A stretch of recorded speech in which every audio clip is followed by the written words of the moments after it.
The hip-hop writer is a creator, composing understanding words of cultured brilliance, powering rebalance of the elements equally. Pages of rejuvenated reaffirmation, simply the almighty leadership of insightful craftwork that stands to build through any confrontation born to be. Yet his daily duty is as a journalist that questions properly and uses his ears to filter the real. And as the art decays by dilution, he concentrates the best again and again in exposing it in the print. Today's journalist and tomorrow's historian. He listens to share. Here is that necessary attempt executed again and again and again. This is the Power Right Show on S.STREET Media. This is your brother, the lone low life, with the home-sewn garment, the Boricua with the build, the true and living God, stepping in score, SUNEZ Allah, a.k.a. Skill Illustrator Low. And we're on S.STREET Media, the evolution of media, where every intrigue will have its own show, every incredible thought will have its own episode, and every timeless insight will be archived.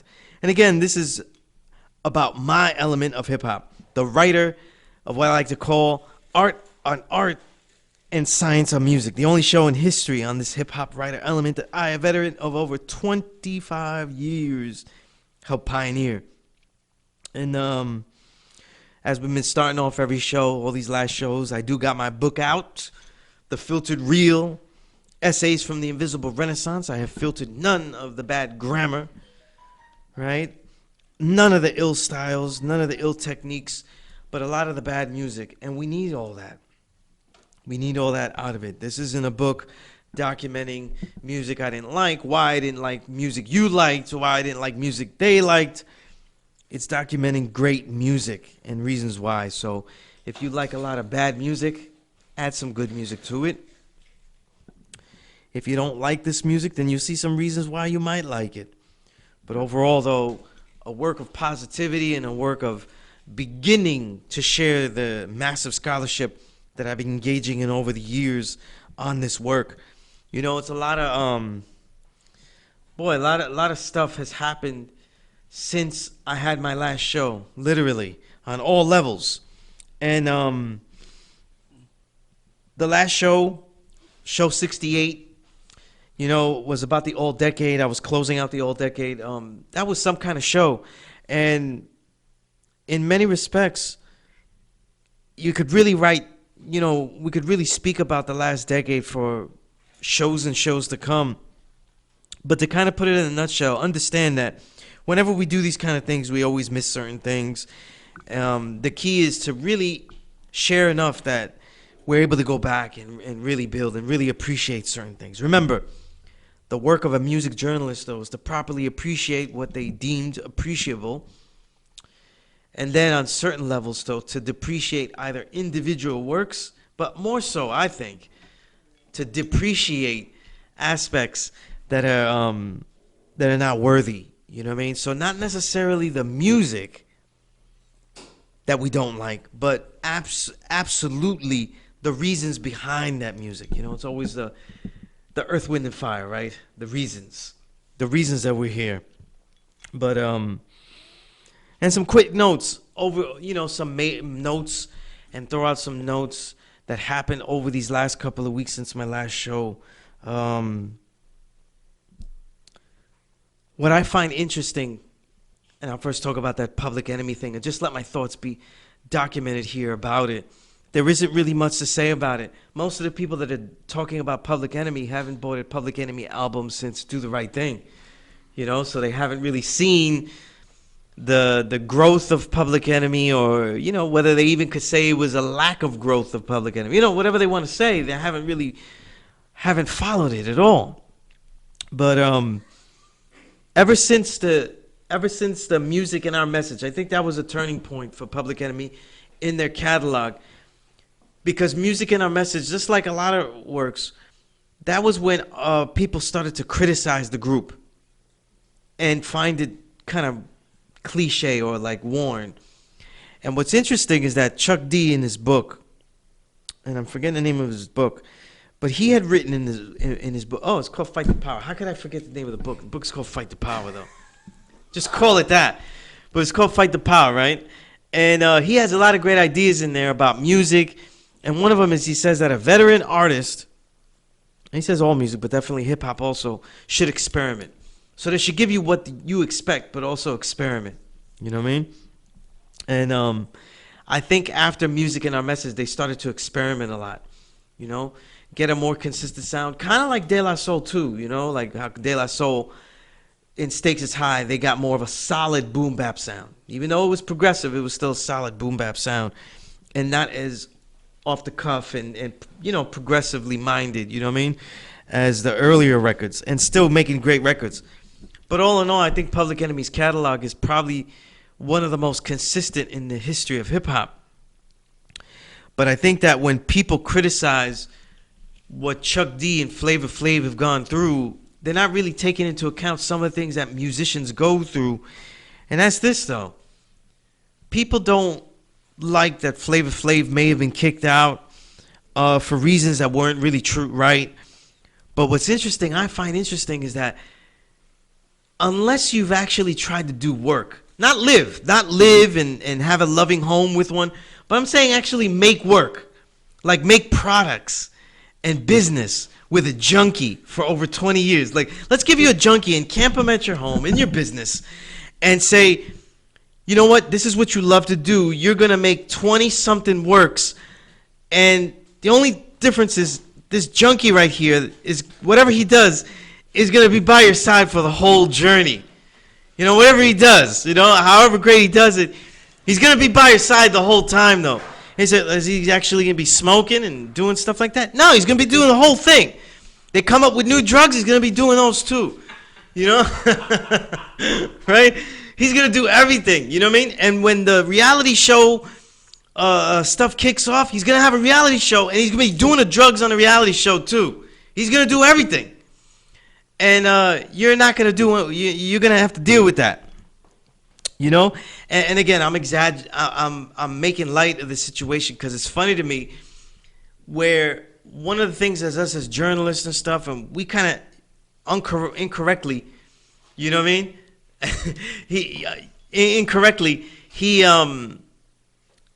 You know, we think of things incorrectly, and we think of things where we don't look at the whole spectrum of things. But I also say this, though, right? And my producer made the point that he did fire Professor Griff, too. And that was way back when he had the Jews, you know, the secret relationship between Jews and blacks, and was talking about that book and all of that. And I'm going to say this, though, right? Is there ever a time, is there a precedent in history, right? Is there a precedent? I'm just going to say this, though. You know, is there a precedent in history for a group made up of individuals, but a group that makes music, though, and one person that maybe is the lead singer, I'll say lead singer, and he makes more of the decisions and has more of the power than anyone else in the group? I'm saying, is Chuck D setting a precedent with that? Because every single group that I've ever researched, whether it's rock, whether it's, you know, jazz, whether it's anyone else, there's band leaders, you know what I'm saying? Ray Barretto gets to kick out anybody that he wants to, you know what I mean? He's the band leader, you know? I think in Public Enemy, they were being nice and didn't want to say he's the band leader. Just like in Tribe Called Quest, Q-Tip was trying to be nice, and then when the shit hit the fan, then he was like, wait a minute, Fife, I'm the band leader. We're going to do it like this. And that's not what's really being caught. Making music is not fair. It isn't made in complete balance. It's people creating, and the creations that groups make together aren't made in equality. You know what I'm saying? And the decisions that they make aren't made in equality. I think that Chuck D wasn't clear beforehand about the Public Enemy radio, which he had established for activists, right? Activist measures that the group would be aligned with. So that way some of the group wouldn't be with it. Now, as far as firing Professor Griffin, stuff like that, that's a whole different story. You know, I'm not going to say that I agree with that or anything like that. But at the same time, I don't know if I agree with so-called firing or getting rid of Flavor Flav at this point. You know, you dealt with all of that other stuff. So we can only say that it's the straw that broke the camel's back when he said, I'm not dealing with you anymore. You know what I mean? But a very interesting moment to say no to Flavor Flav. Because to me, let me tell you something. If I have my own group and you're a hella junkie and we make music for all those years, You'd have been fired, though, the minute you were on a reality show. That'd have been it for me, though. You know, shucking and jiving in the reality show. Yeah, I mean, come on. Yeah, he would have been out the door. He would have been out the door along the minute he does that, though. You know what I mean? But just to answer a little quip from my producer, I don't see Chuck D as a sellout, though. You know, I don't. You know why? No, I was building with this with my man G Huff, and I'll keep his thoughts on it privately because that's his thoughts. But as a kid growing up and stuff, personally, I'll just say personally, his music preference, Public Enemy was never my musical preference because overall the sound was very sloppy to me. And so a hard rock, nearing metal sound, I never was into until much later, and I've developed the ear for that. You know what I'm saying? But so I never gravitated to that. I actually find the Ice Cube albums, the classic Ice Cube albums with the Bomb Squad, to be better uses of that slop style. You know what I mean? Where you have like 50, 60 tracks all thrown in, of samples all thrown in together. It also helps that I think Ice Cube is a better MC. Although I think Chuck D, if people remember shows, I've put Chuck D on my Mount Rushmore because of his content. Because of his content. And I put him in parallels with Chuck D and G-Rap on those parallels of content. That's why I have the Mount Rushmore like that. You know what I mean? And to me, I think Chuck D is a legendary MC. You know what I mean? And as we continue in the Sanford and Son episode here, because I guess, you know, producer's dying over here. He's getting a heart attack. But because to me, I'll just say this. Mount Rushmore to me is about the pioneering of the MC, not necessarily the grading of the MC. So that's why I say that. You know what I mean? But with that note said, I don't think that Chuck D is a sellout because everything that people say isn't militant enough or progressive enough. Me personally, growing up, I didn't find all of his lyrics as militant as I wanted them to be. You know what I'm saying? So let's say with the knowledge itself, he didn't go where I was going with it. With the militancy, he wasn't going where I'd say, I'll give you the first Dead Prez album, let's say. He didn't go there with it. You know what I'm saying? So I didn't really see all of that. You know, so I don't have those disappointments with Chuck D like that, you know, and Chuck D's insights mainly on Twitter and things like that. And then they come into the albums that come, you know, frequently. I always appreciate them, you know. And so, yeah, I don't really have an anger toward either or, Chuck D or Flavor Flav. I don't think that there's any right in the situation, actually. Although I think that this was not the right time to make any final decisions. So maybe I lean toward non-decision. But I'm not going to boost that toward Flav's side because he's savage. He's savaging for a long time. You get what you get. You know what I mean? Also, too, this could deserve a whole show if I work on it and stuff like that. But I just want to make this point. I've seen this a couple of times by different people, even in hip-hop recently. And I see this with the mainly flourishing with the ADOS movement, the American Descendants of Slavery movement. There's a lot of rewriting of history to say that Puerto Ricans didn't have a co-creating role in hip-hop music and culture. You know what I mean? And I saw some people that are in hip-hop say that. And I took the time, because I had time, to actually go against those things to those who were saying that. And they never responded back. You know what I'm saying? They want to talk to, you know, people that aren't in the field, they aren't in hip-hop, and they want to say they aren't in hip-hop, and they want to say hip-hop didn't have Puerto Ricans contributing or doesn't come from a contributing culture. And then when you answer them, because you're from that, they don't want to answer back. You know what I mean? That includes the Tariq Nasheeds. That includes the Dallas Penns, who really should know better. You know what I'm saying? And I put it out there because they said these things out there. You know what I mean? And I think that the ADOS movement is really just getting in line for crumbs that they're hoping the man will give them. So when those reparation crumbs come, they'll be like, well, we deserve them first. You know? The truth is that the whole world is going to get some kind of crumbs, though. So we could always agree with the order. We agreed with the order before you said that. But Taking away the Puerto Ricans' contributions is a misnomer, because hip-hop isn't a culture that was made up out of the blue. Hip-hop is a culture that was actually collected from different parts. So it's not from the South Bronx. It embeds itself in the South Bronx.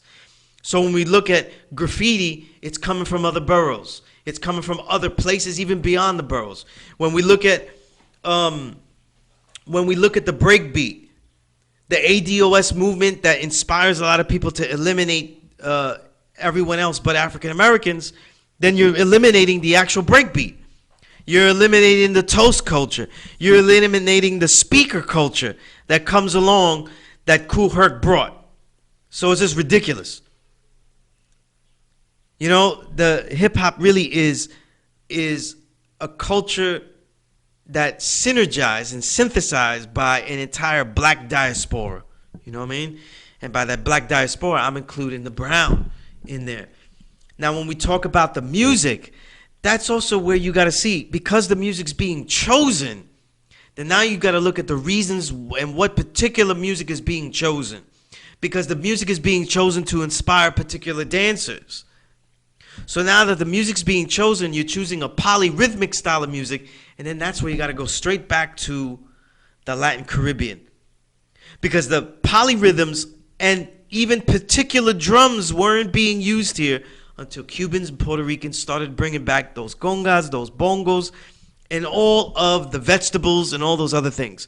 Because people weren't using the vegetables, the maracas and all that kind of stuff, right? They weren't bringing none of that stuff, right? And that's why you see albums much later. And this is stuff you can go look at Dizzy Gillespie saying it wasn't until the Cubans and the Puerto Ricans came that we had the polyrhythms in jazz, because he said the polyrhythms were in other words, multiple rhythms played at the same time were inside the horn sections, like in bebop when Dizzy and Bird were going at it. But the drums weren't. The drums were monorhythms. They were complex, but they were monorhythms for the most part, you know? Only certain peoples were doing polyrhythms, but you had to be like, masters like Max Roach and others. So when we look at all that, the type of music being chosen, though, Apache and all those others, these are Latin polyrhythms that are coming into the music, and they're inspiring particular type of dancers that are doing certain dances that are also coming from Puerto Rican, Cuban cultures, like a lot of the up-rocking. A lot of the up-rocking has not just things like the hustle and other things, but it also has a lot of old salsa dancing.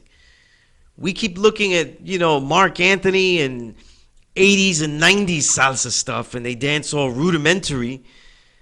But when you really study the 60s and 70s way of dancing to a lot of improvised works and descargas, jam sessions and stuff like that were developing in the peak of 70s salsa, it was very complex, and it leads into a lot of the dance styles that proliferate and go into b-boying. It's a whole bunch of things. So I'm going to leave that right there and understand as a summative idea, like to really sum it up. When we look at anything that's music, or when you look at anything that's culture, it's not just the people that make the culture, but the cultures that they draw from that influence it. That's why when we look at jazz, everyone says it's not a jazz song if it doesn't have the blues in it. That's what that means. It's got to have the blues in it. Meaning it's coming from other peoples and other roots. And if those roots aren't in there, then it's not valid, right? So, and boy, I had to say all that, though, for a lot of people that are talking a lot of shit about music and culture, though, and they haven't made anything. They probably haven't bought a record in years, let alone make them, But let's go back to something where I could really financially benefit. Let's read a quote from my book. I always like to read something, and it just signifies I'm going to keep going, and I'm going to immediately go into what I've been trying to go to for a while, so it's going to give a different perspective, definitely, than most. But it is associated with the filtered reel. This book about filtering the best music of the decade, and I'm going to go into the last year of the decade, 2019, a little bit. But I want to read a piece, an art piece, a creative piece that I had written for the book on Cyrus Malachi's Basquiat album. Cyrus Malachi, my brother out of the UK, out of the master supergroup, Triple Darkness, one of the essential MCs to me. You know what I mean? You listen to any one of his songs, you'll be blown away by his lyrics. One of the great baritones as well. You know, I wrote this piece. I think I called it. What did I call this piece? Yeah, I just called it a Basquiat ride. You know, because the EP was called Basquiat, so I called the poem that I wrote on it Basquiat ride. It goes like this. I wonder about these times saddled on this warring horse, slowing the gallops like the ends of a rippling stream. Upon the refusal of the 30 pieces of silver, 49 has struck gold to feed yellow bellies. But 50 cents is a budget of integrity left, not the abuse of any means necessary. See, some of these trails were dangerous enough to learn of all that I loved. If I thought my wisdom was a turning spoke, when others thought the hurdle was a fable, the wagon inked with the passengers of understanding. Well now, I settle on the corner of the paragraph of painters, Basquiat and Cyrus, letting my alterated lobe become vintage, studying these seals they impress on the boardwalk. You know the realness is engraved deep in the town, and respect fake was only the talk of exiled, highfalutin highbinders. Living here supreme, the ladies call it the sweet easel stride as we ride. Now it's just a little piece for Cyrus Malachi's Basquiat EP. You know, we could say there's a start to go into Cyrus Malachi's catalog, but any place is a good place to start with it. There really are no weak works. Basquiat is a small dose, and it'll get you in the door to a very complex MC. You know, he really is a rewindable. And so let's go into that reel of 2019.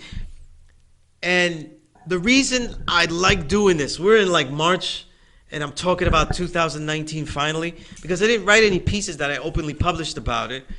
And I kind of wanted it to be really late because I kind of wanted to see people get the point of how to look at music and to really get the worth out of it.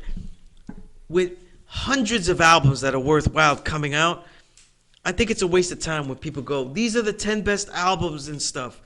And you really just pick like and dislike.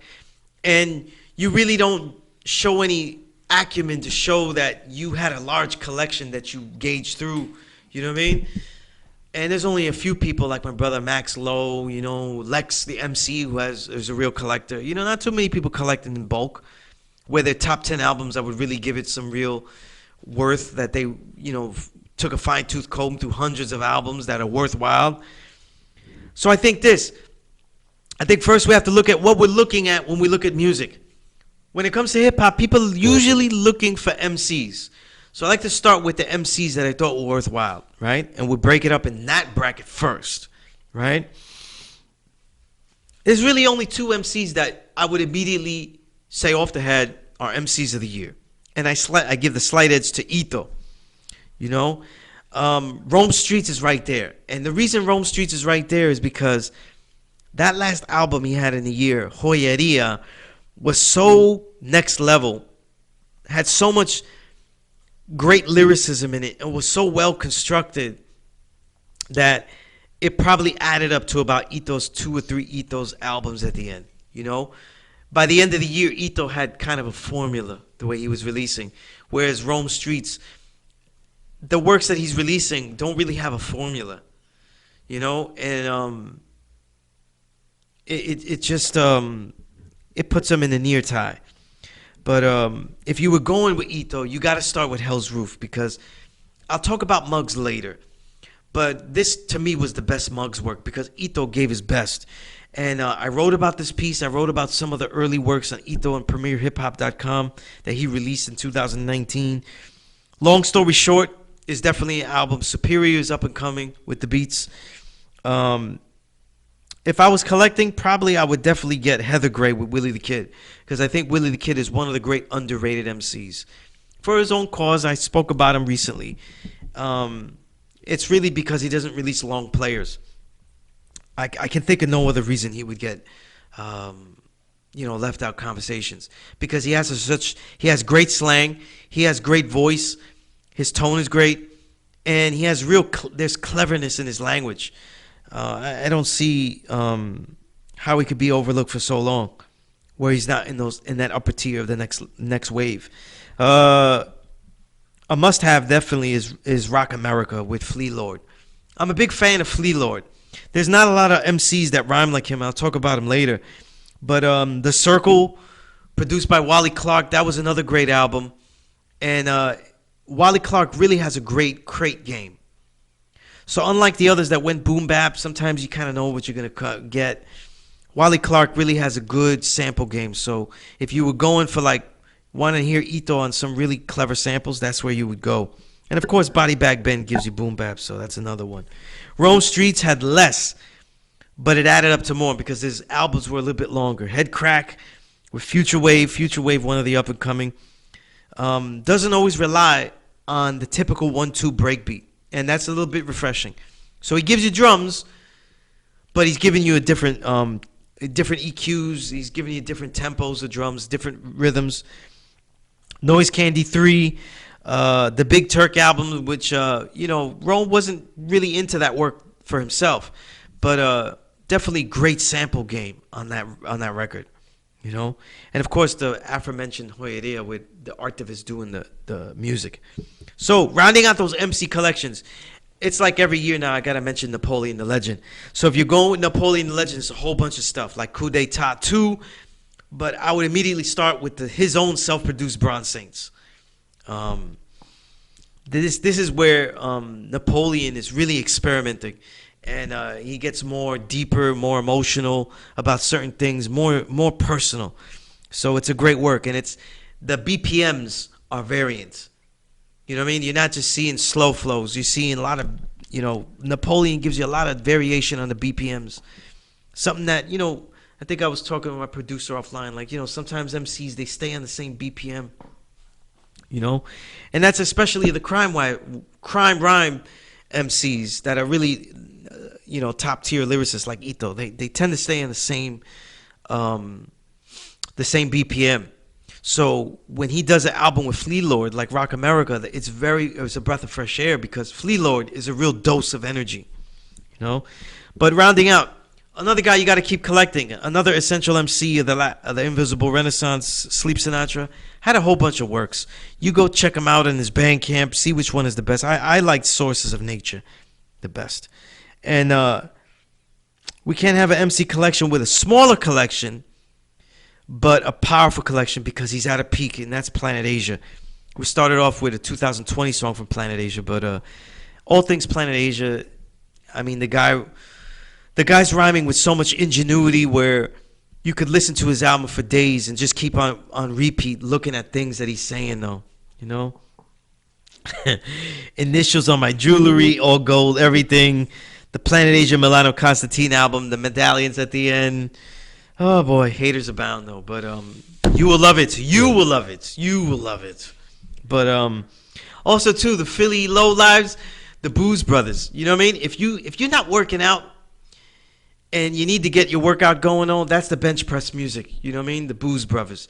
And this year, it was just regular boom bap to me. I was not really taking it too well, where I was really analyzing.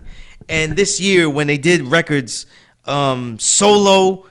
They did records, Clever One did a solo record. Clever One, the duo, Clever One and Him Low, both did 2 solo records. And they each did a solo record with Giallo Point separately. And all of them are worthwhile. So you got to see them really expand on topics. And it really showed me how great these MCs are. You know what I mean? All of the records are a lot of fun. I couldn't pick my favorite. All 4 you should have. Then there's Elo Kush, who had 2 great works. Ebony Rowan with John Robinson producing, and then the Clark Connoisseurs of Supreme Cerebral. That's a really great album. It really grows, and it's an instant banger. And that leads to Supreme Cerebral. He's not really talked about enough. By the name Supreme Cerebral, you think he's some nerdy rapper and things like that, if you're into your cliches. But he's hardcore as hell. It's not really like what you would assume that he rhymes about. Hardcore music. He duoed great with Elo Kush and Clark Connoisseurs, but his Gaddafi solo LP, Gaddafi, was one of the strongest. That's, again, up there with the bench press music. A lot of punchlines, a lot of cleverness that comes out of him. And a more progressive record he did was The Free Enterprise with Noah the Flood, produced by The Curse. The Curse, a a good crate digger himself. And that leads me to Flea Lord. I don't know, I've become more of a fan of Flea Lord. I thought that my biggest problem with the Griselda album was that Flea Lord wasn't on a track. You know, he's like one of the biggest MCs out of that Griselda camp. When you see the Griselda documentaries, the little documentary videos for their album, he's in a lot of the videos. So he was there in the studio and they didn't give him some bars. The reason I say this is that unlike the Griselda MCs, the main Griselda MCs, the group Griselda, Flea Lord has a cadence and a raspiness that really punches through. So it's very live music. You know what I mean? He gets you hyped up very fast. You know what I mean?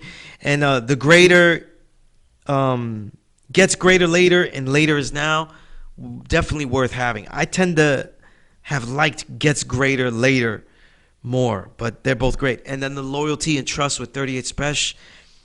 And then, of course, probably the best work he did was Rock America with Ito.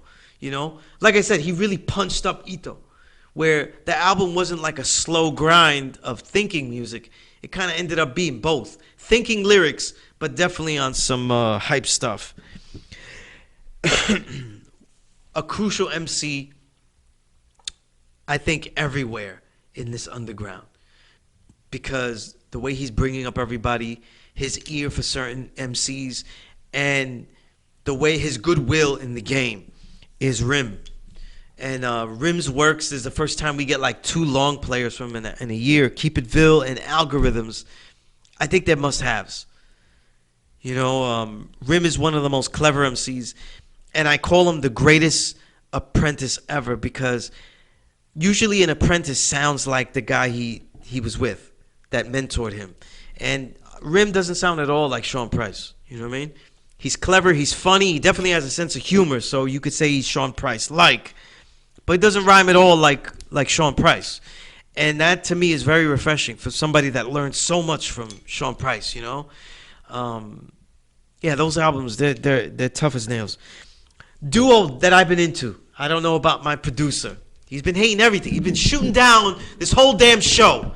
The whole show he's been shooting down. But lately I've been obsessed because I put him, I have a lot of playlists, you know, in my Google. I got everything. I make these playlists. And I finally got into my Riggs and Mooch playlist. You know, and people kind of they'll go, oh, you know, they're from upstate Rochester. They're doing Griselda stuff.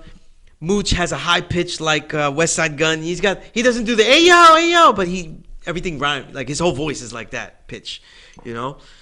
But Riggs and Mooch teamed up for the Only Way Out, and I did a specific review on it, where they really are inspired by the Ray and Ghost synergy, and one of the best duos now, blatant duos definitely. And whether they're making solo albums or together, Riggs and Mooch has really been growing on me because they have a lot of cleverness. They give you a lot of detail in their lyrics. You know what I mean? And they have a real knack for choruses. I mean long rhymed choruses that really give songs a theme. So the more Riggs and Mooch work together and apart, they're actually making songs. And I said this on the Only Way Out album. And when you listen, Only Way Out is just where it came vivid to me. But when I go back to Dope and Ease by Mooch, produced by Giallo Point, when I go back to, I think it was, what was it? Roach, Gutter Slum, something like that, by Riggs, they were really song making. You know what I mean? And you could see the effects. And one of my favorite produced albums was Mooch's New York State, The Renaissance. And of course, these brothers are all inspired by me saying it's the invisible Renaissance. And that's peace. And the beats that Radicus gave. Radicus has a great, he's great with his drums. You know, it gets me hyped. You know what I mean? And I can't leave an MC collection without talking about Ralphie Reese.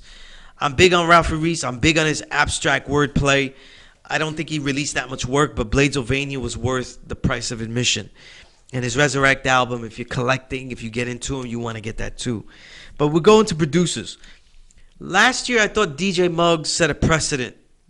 A legend working with the up-and-coming greats of this era. And that made him producer of the year. I don't say he's runaway producer of the year this year.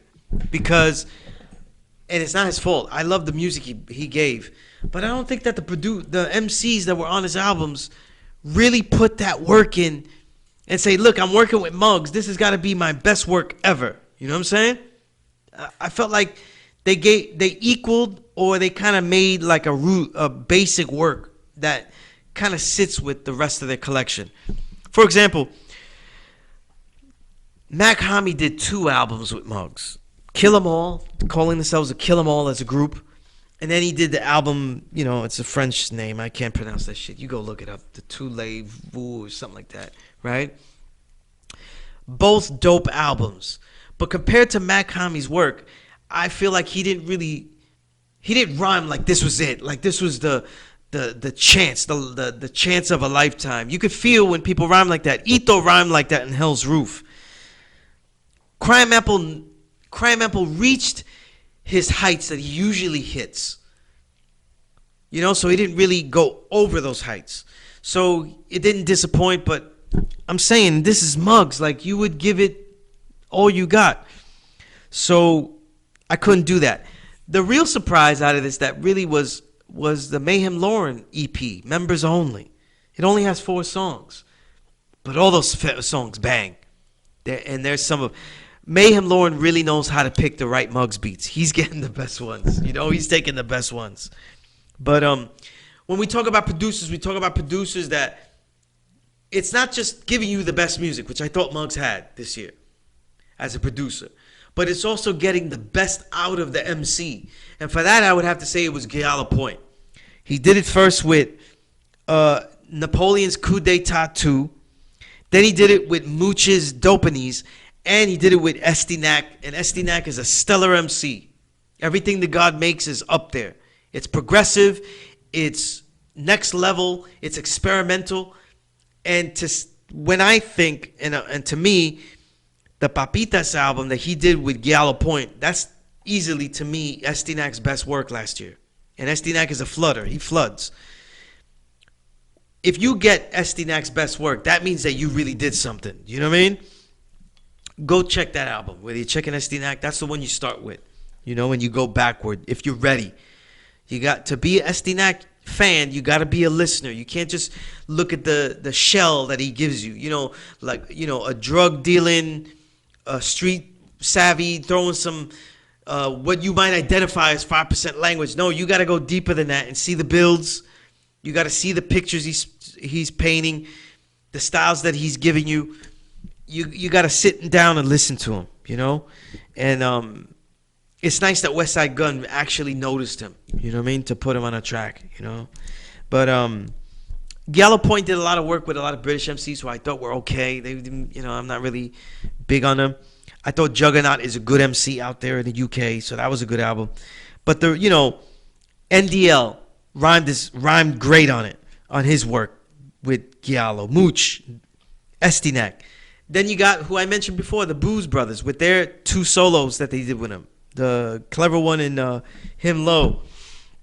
So, if the producer's work is to draw out the best of an MC, then I would say that Giallo would kind of end up tying with Muggs then. And Giallo, his sample game is incredible. You know? His drums could be, if his drums are weak, or not weak, but if his drums, because they're not, but if his drums are something familiar to me, I'm still hyped because the sample is what I'm looking into. And he samples really great. Then you got others like Farmer Beats, who always makes dope. He released a lot of instrumental albums, so he flooded there nicely. And of course, though, 38 Special. 38 Special, I don't know if he makes tracks that I would like as instrumental albums, but he brings out the best of an MC. As we had in the beginning, we played God the Grief from Planet Asia and 38 Special from the Trust the Chain album. But the future, specifically if you're bracketing and you're looking for the future of this music, then you're going to go into Holly Ali immediately. Black Ninjutsu, Tales from the Hilltop Volume 1 EP. Not only is the cadence, the techniques, the styles, and the insights from Holly Ali next level, he's also becoming a next level producer. And those works haven't even been released yet. But I've heard a lot, and I'm more than impressed. To say I'm impressed is a real understatement, you know. He's where you start. Then you go into Heist Life, the Heist Life crew, mainly Sauce Heist and Ty the Dale. These guys put out some of my favorite albums though. Wasabi from Sauce Heist and Spanish Ran. Spanish Sauce produced by Spanish Ran. And Ty the Dale. There's a lot of aura that these brothers have. A street aura. They have that knowledge of self aura because they're really students learning this knowledge of self. They really know how to pick beats. They really know how to make an aura out of a track. And they really know how to use their vocals as instruments. You know? So in that list, we would have to go through the albums like Uruku, Eddie Kane, and Spoda, who I had on the show. Those brothers. Ty Farris, who released works. Bub Rock's Dreams. These are all the future that made great works in 2019. El Camino keeps making solid work. Smooth. And then, you know, my brother, I got to mention him because I love working with him for his liner notes. Ezekiel the Prophet out in Chicago. That's another MC that we always have to go. Remember that even if I give you what I thought was the best, 2019 has so much work that, and hip hop has so much stuff to explore that if you get into and just want a well done, high level boom bap sound, there are a lot of artists that give you that. You know what I mean? And Ezekiel the Prophet comes to mind with his Red Line Journals album. You know, but I think 2019 will be marked by the posthumous works. You know, the posthumous works of those who passed away, and it's got the lead in is Gangstar. The Gangstar album, one of the best yet, is a must-have. Now for the work for the genius that Primo put together to actually mine out these things, and for what the album means. Nothing else to say about that. It's a superb album. And then, of course, Sean Price. Me personally, I have problems listening to Sean Price posthumous albums, though. I listen to him very little. I might give him a couple of listens. It's really hard for me to listen to them. You know what I mean? I miss Sean Price a lot, though. It's really hard to listen to him in a verse. And so I listen to them enough to know that they're good. But I usually don't go back to them. You know what I mean? But they're must-haves. You know what I mean? Years down the line, though, I know I'll be going back to them with fond memories. You know? But, and I had this bracket here. Underground pop. There's a lot of underground people that blow up more than we expect. So I had underground pop, even though it's not pop at all. And I had put Rhapsody at the top of that list. Because I think that the Eve album is a real well-structured album with themes into it. You know? And it's pretty progressive. What people consider more pop, I think it was actually progressive. I don't really see too many pop elements. I'm calling it pop because it blew up a little bit for her. You know what I mean? It blew up for her. Not like, you know, trap rap and nothing like that, blow up. But, you know, for her, it did great. And she almost got, you know, she did get Grammy consideration, you know, which means absolutely nothing to me. But if you do get that, you know, you get a little paper. So salute that. But that's a well-rounded album, something that I'm going to be going back to listen to more in depth too. Little Brother, I put Little Brother up there because that has a whole legion of followers. The May the Lord Watch album was a very well-done album. I don't know. It's a very short album and a very concentrated album. And then, of course, though, the Griselda album. You know what I mean? Their album, and then the Benny Butcher works. You know what I mean? The Benny the Butcher works. Those are definitely albums more in the spotlight that you want to collect. Then the solitary works of excellence, though. You have, it definitely leads into, I got 3 albums here I'll just mention here. There's a whole bunch more.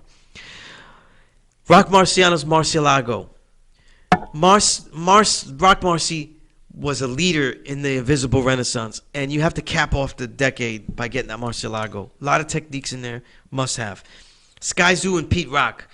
Sky Zoo he dominated the decade, and the Retropolitan was really great. This is where you hear that Pete Rock high treble sound. A very mixed, a very crowded sound, but spread out. You know what I mean? Pete Rock uses the room more, spreads out things, separates them more in his works. So you hear more of a treble sound. It's not that thick sound he was given in Mecca and the Soul Brother and Main Ingredient. But it's a great album. Anything Sky Zoo is worthwhile. And then an album I'm afraid might get lost. Probably because everything with him, he doesn't deal with press like that. Everything is fuck your life, fuck those gunters, all of that. But Nem's Gorilla Monsoon is such a complete album that people wouldn't expect from just a battle bar rapper. You know what I mean? Concepts, ideas, techniques, different flows, different tempos. Nems did everything on this album. You know what I mean? And he really showed that he's an actual complete MC. Stellar work. You know what I mean? And if you're collecting. So now, the last bracket, before I get into a top 10, and the top 10 is going to be different, but the last group is usually like those immediate 90s legends and greats to go back to. Because a lot of them are still making great works, and we kind of don't look at them. I would start with Nas's Lost Tapes 2, because I had it on the list. That's why I wrote it. I didn't really rank them. Anything Nas puts out, though, is a clinic of MCing. So you can complain about the beats all you want. These beats are not that horrible, like people are saying. They're very well done. A lot of them are well picked. But Nas gives you a clinic, though. He's one of the greatest MCs ever. To me, he's a near absolute GOAT candidate. You know what I mean? Venturing on an absolute level that, KRS, Rakim, and G-Rap are in for me. But Lost Tapes 2, it's worth, if you love MCing, you'd have it. Razkaz, Soul and Ice 2. I didn't like Soul and Ice 2 musically like I liked his previous double album. But Razkaz does so many things on this album, and a lot of things musically he did as satire that are so clever that you have to listen to it to really, to really believe it. And then my producer would like this though. Definitely Smith and Wesson's album, The All. Smith and Wesson, they've been on a run of making great albums because they haven't made that many. But I think that the Pete Rock album they did and this album should be in your collection of Smith & Wesson. Your Smith & Wesson collection is weak without these two albums. And a surprise album for me that I was really open on was the Black Moon album, Rise of the Moon. Reason I was surprised is because the drum work and the way that the beat miners fill the room with the beats, a lot of people didn't give it credit like that. They really filled the room with that. We listen to music on these tinny speakers, weak headphones. Listen to stuff on your phone speaker. You're not going to get the effect of what Black Moon did on this album. You know what I mean? And last but not least, by any means, is my brother AG from Showbiz and AG. He released the EP with Coons. Coons, C-U-N-S, is a producer that's been making his way. He did works with Crime Apple and a few others. He did an EP with AG called Bronx Kill, but Bronx spelled B-R-O-N-C-K apostrophe S, Bronx Kill. And the reason I mention this is not because this is just a strong record, but if you really dig deep on AG has released hundreds of songs in the last decade. At least probably about 10 EPs, maybe 3 or 4 albums, continued the Showbiz and AG legacy on another level. You know what I mean? Because I think Showbiz production now, like Pete Rock, is way different than before. You listen to Showbiz production now, it's got a higher, just like Pete Rock, but in a different way, it's got a higher treble. And you hear it in the snares. The snares pop out way more than they used to in the in the classic works of the 90s they did, and it makes it. And there's a lot of great works, man. Ill Conscious Logistics, Kev Brown and Jay Cyanide's Drum Machine tape cassette, Kaio Itachi and Skanks is Unapologetic. Everything Skanks does is mandatory, just like his new album. You know what I mean? Everything is mandatory. Starving Bee, my brother A1 with Solar Power. So much great works. But I want to round this off with a top 10. But this top 10 is different. I hate that shit with order. I hate grading things. I have hated doing order for everything. So now that I'm doing this thing so late, I'm not giving it in an order. But I am mentioning, I'm probably going to cheat and give you 12 maybe. I'll add some honorable mention. At least 2 of them. or more. But at least if you were to start, if you really listen to music, you go back and say, what are the records you need that really define 2019?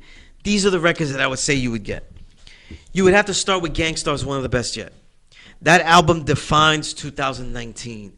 It shows that you can make great boom bap. A legend can make great boom bap, and to honor a legend that is not really spoken of too much as far as his techniques and what he was really doing. So Gang Starr's at the top of the list, but everything else is not really, in order. I put Holly Ali's and Kaio Itachi's Black Ninjutsu because the more I listen to it, Holly Ali is doing something that is next level with his cadence, with his concepts, and his deliveries. You got to be listening to that, and we're not really taking note, and I've been on this from the beginning, though.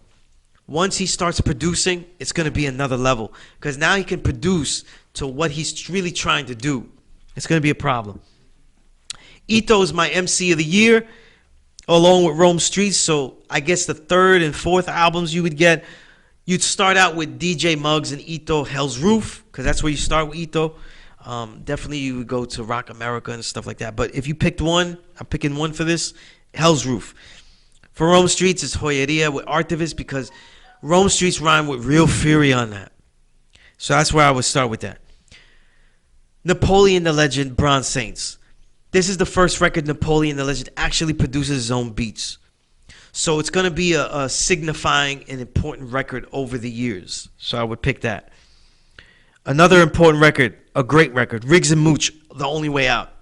I like this record more and more that I listen to it. Concepts, ideas, and Riggs and Mooch are a real tandem. Their voices are different.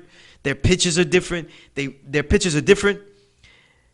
They're unique, and they play off each other so well, and they actually make a duo. They're actually a lot like Smith & Wesson. When they rhyme, they're talking to you, but also to themselves. And that's what makes Smith & Wesson such one of the great duos, For me personally, that's why I put Smith & Wesson so high above so many other duos, because you hear them talking to each other. They have that root of like Run DMC, because Run DMC's live show, that's what they were doing. They were playing off each other, and that's what made it such a great duo. Rock Marciano's Marcialago. You got to have a Rock Marci album. You just can't leave it out. I mentioned this, go back to earlier shows where I reviewed Marcialago. Freddie Gibbs and Madlib's Bandana. I've been a big Madlib fan since 1999. One of my, I was trying to get them in Double XL back in 1999, and I was getting rejected. You know what I mean? So, what are you gonna do? You know what I mean? The Freddie Gibbs makes his best work with Madlib. Freddie Gibbs is a great MC. That's all you need there. If you were looking for the year to signify the year, you have to have the Griselda album. The WWCD album. You need that. I personally think that the three MCs, Westside, Benny, and Conway, are strong MCs that can get tiring by themselves. Benny the Butcher is very talented. Conway is very talented. But in the end, though, we pretty much know what they're gonna say. You know what I'm saying? If they got the re-up, then the next part of the verse is they're gonna shoot somebody. You know what I mean? If they sold it, they're gonna go re-up and shoot somebody else. It's one or the other. You're juggling three things that's happening. You know what I mean? It's not really much else. You know what I mean? They take pauses though and breaks so that they can tell you how dope they are. We're doing it also in hip hop like we do in the drug game. Then it's back to the drug game. There's not a lot of originality. They don't give you the detail, for example, like Riggs and Mooch. They don't give you that detail. They flaunt it. And they flaunt it.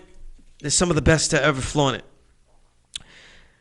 What I loved about the Griselda album is that all three together play off each other, and if none of them get tiring because they're each playing off each other, and Westside Gunn really knows how to lead a group. On his own solo records, he's chanting way too much on the records. But in the group context, he's propelling the excitement through the whole album. So I think I hope they stay a trio the whole way. I don't want to hear any more solos. That's not going to happen. I'm okay if it doesn't happen, but the trio of these three guys together is great. And this is an album you need to have, right? If you go 2019. And last but not least, who I mentioned before, Nems. That's a sleeper album. People sleep on Nems. You know what I mean? So I put that Gorilla Monsoon. And then there's other people, Ty the Dale, his work, School by the Apollo. And, of course, by School by the Apollo, he's talking about the Law School of Mecca, where I teach. Ty the Dale, Sauce Heist, they have some of the great auras, though. You got to collect them. So, and maybe Sky Zoo, Pete Rock, Retropolitan, I got to throw in there, too, because you got to collect that. So with that said, that's the reel of 2019 in a nutshell. If I left something out, it means that you don't have it. It doesn't mean that I haven't listened to it, right? And until next time, there'll be a lot more stories to tell, writings to recite, and records to rewind and reminisce. I'm your host, SUNEZ, and for everybody in here, including the great Sugar, Spicy Sugar, I'm your host, SUNEZ Allah, a.k.a. S.STREET Allah. I want to thank you for another show. And as always, the Power Right Show is a never respect fake broadcast. Peace.